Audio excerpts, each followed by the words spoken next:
Bom dia, gente! Para quem não me conhece, o meu nome é Luana e hoje eu vou dar início com vocês à nossa segunda videoaula sobre o sistema respiratório. A claridade aqui não está muito boa, então eu vou ficar nessa posição para facilitar vocês de visualizarem a imagem, tá?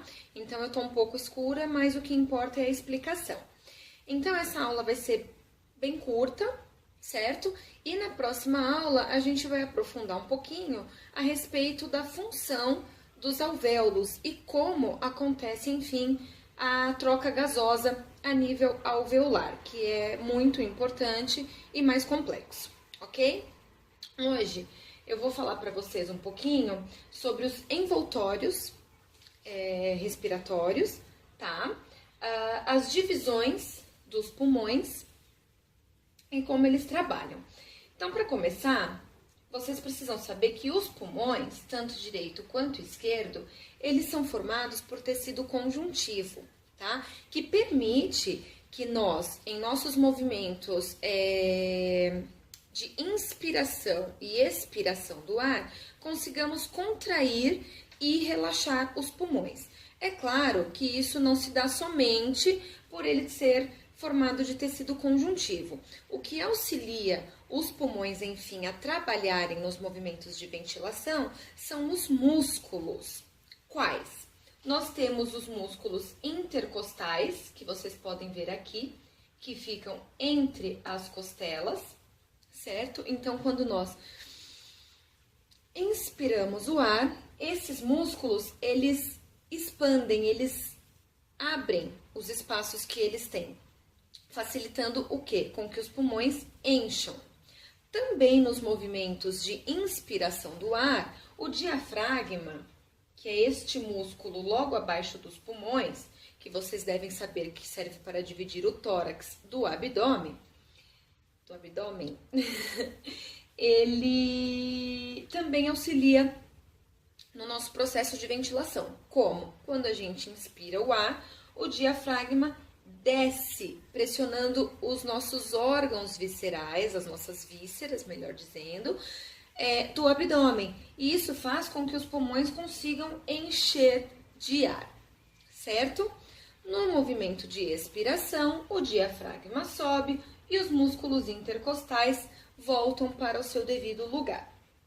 Além deles, nós temos também a ajuda de alguns músculos acessórios. E o que eu vou falar na nossa próxima videoaula é a respeito da pressão que nós temos, da diferença de pressão entre entrada e saída de ar. Então, para o pulmão funcionar, trabalhar perfeitamente bem, além da ajuda desses músculos, nós precisamos da diferença de pressão entre gás carbônico e oxigênio na hora da inspiração e expiração do ar, tá? Só para adiantar um pouquinho para vocês, funciona da seguinte forma: quando nós inspiramos, a maior pressão ela está na atmosfera, por isso faz com que o ar entre. Quando nós expiramos, a maior pressão está dentro do nosso organismo, fazendo então com que o ar saia. Mas isso vocês verão na próxima aula, que eu acredito seja a última já do sistema respiratório, certo? Bom, vamos falar agora então sobre os envoltórios dos pulmões. Vocês lembram da nossa aula sobre sistema circulatório? Que o coração, ele tem os envoltórios endocárdio e pericárdio, além do miocárdio, que é um músculo. Com os pulmões, nós também temos esses envoltórios. São eles: pleura parietal, que é a parte externa do envoltório. Então, o envoltório pulmonar chama-se pleura, diferente do envoltório cardíaco, que é endocárdio e pericárdio, ok? Pulmão, envoltório, pleura. Pleura, dividida em dois folhetos: parietal, parte externa, e temos a pleura visceral, que é o folheto interno, tá? Entre as pleuras, nós temos essa cavidade que vocês podem observar aqui, chamada cavidade pleural, onde dentro dessa cavidade nós temos o líquido pleural. Aproximadamente 1 ml de líquido entre as pleuras, tá? Para que serve esse líquido? As pleuras protegem o órgão. O líquido pleural, ele permite que na expansão pulmonar as pleuras deslizem uma a outra e não rompam a sua pele, a sua película de proteção ao órgão. Então, na expansão, o órgão não sofre nenhuma lesão. Por quê? Porque a pleura deslizando, ela vai junto e volta, certo? Uma diferença que vocês precisam saber é em relação ao pulmão direito e pulmão esquerdo. Nessa figura, não dá para ver muito bem, mas vocês conseguem avaliar que aqui nós temos uma marquinha, né? Que seria uma fissura, assim como nós temos aqui no pulmão direito. Qual a diferença, então, em relação às fissuras do pulmão direito para o pulmão esquerdo? O pulmão direito, ele tem 3 lobos e 2 fissuras. Enquanto o pulmão esquerdo tem 2 lobos e 1 fissura, tá? Por que que os pulmões são divididos em lobos?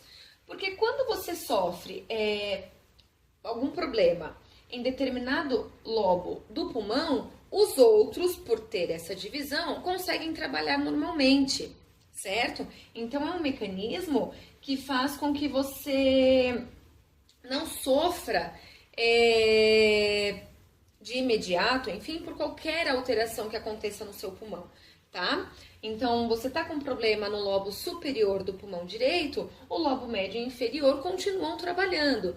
Então, você tem como levar esse problema sem, digamos que, consequências mais graves. Tem que ser tratado? Lógico que tem, porque se você perde um pedaço do pulmão, ele trabalha com mais dificuldade, não é igual como se todos os lobos estivessem trabalhando juntos. Mas é um mecanismo que ajuda o organismo, enfim, a não parar de trabalhar, certo? Então, o pulmão direito tem 3 lobos, o lobo superior, lobo médio e lobo inferior, enquanto o pulmão esquerdo tem apenas o lobo superior e inferior, certo? As fissuras são as linhas que dividem os lobos do pulmão. Do lado direito, nós temos a linha ou fissura horizontal e a fissura oblíqua. No pulmão esquerdo, nós temos apenas a fissura oblíqua. Porém, vocês podem ver que o pulmão esquerdo ele tem uma entradinha aqui no cantinho, onde fica fixado o coração. Esse rebordo do pulmão que fixa o coração chama-se incisura cardíaca. Então, pulmão direito, 3 lobos, superior, médio, inferior, com 2 incisuras, horizontal e oblíqua. Pulmão esquerdo, 2 lobos, superior e inferior, uma fissura oblíqua e a incisura cardíaca para alocar o coração. Bom, gente, como eu tinha mencionado para vocês, essa aula ia ser bem curtinha, tá? Ela é bem anatômica, mas não é menos importante do que qualquer outra. Na próxima quinta-feira eu vou estar abordando então a respeito dos alvéolos, explicando para vocês a diferença de pressão entre os gases e por que isso tem que acontecer para nós conseguirmos ventilar os pulmões e realizar troca gasosa, certo? Amanhã, no post do Facebook, eu vou colocar sobre alterações que acontecem nas nossas pleuras mediante aferimentos pulmonares, certo? O próximo sistema que eu vou estar englobando vai ser o sistema linfático. Por quê? Simples e unicamente porque o sistema linfático caminha junto com o sistema circulatório e ele é muito importante também para o nosso organismo, tá? Em 1 ou 2 aulas eu consigo terminar ele. Então já se preparem, já peguem seus cadernos para anotar tudo, enfim. E eu espero que vocês tenham gostado dessa aula. Se você gostou, deixa o joinha aqui embaixo, compartilhe o vídeo com os seus amigos e não esqueça de se inscrever no meu canal para receber todas as atualizações quando tiverem. Tudo bem? Vou deixar escrito aqui no link também o endereço da minha página, Corpo Humano com Enfermeira Luana Roque Molas, no Facebook, onde diariamente eu posto informações pertinentes ao assunto que nós estamos tratando. Certo? Até lá, gente!